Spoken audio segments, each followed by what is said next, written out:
अस्सलाम वालेकुम वरहमतुल्लाहि वबरकातुहू। मैं माँ बनी और मेरा बच्चा फेफड़ों के इन्फेक्शन का शिकार पैदा हुआ। वो पैदा होकर रोया नहीं और सीधा नर्सरी में दाखिल कर दिया गया। मैं उसे देखने के लिए तरसती रही, उसे एक बार सीने से लगाना चाहती थी, मगर जितनी दफ़ा नर्सरी में उसे मिलने गई, वहाँ के नर्सिस मुझे आगे से यूं झिड़कते जैसे मेरा बच्चा कोई खूनी मुजरिम था जो किसी जेल में बंद था और विरसा के साथ ऐसा तहकीराना सलूक रवा रखा जा रहा था। यरकान के लिए शुआएं दी जा रही थीं तो उसकी आंखें भी ढकी रहती थीं, मगर मैं जैसे ही उसके करीब जाती वो मुझे महसूस कर लेता और सिसकने लगता था।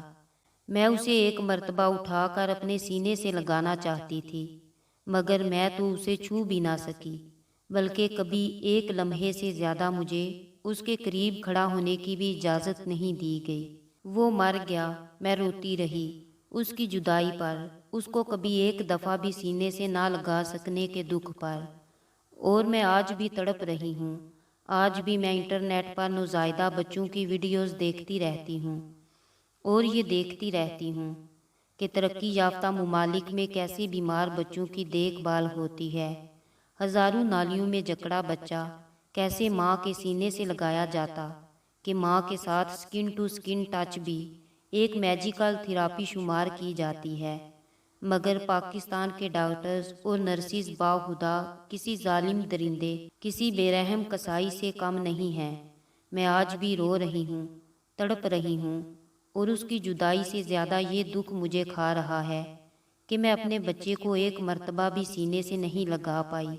बच्चों के कितने लाड माएँ उठाती हैं, मगर मेरा बच्चा मेरे एक लम्स तक को भी जी ना सका। मैं उसे एक मर्तबा सीने से लगाकर चूम नहीं सकी। मेरी पोस्ट का मकसद अपने दुख का प्रचार करना नहीं है, बल्कि मकसद सिर्फ ये है कि इसे शेयर किया जाए ताकि यहाँ भी मेडिकल कम्युनिटी और आम लोगों में भी आगाही और शऊर फैले और आइंदा कोई माँ कोई बच्चा ऐसे जानलेवा दुख से ना गुजरे। मेरी दुआ है कोई माँ औलाद का दुख ना देखे। आमीन।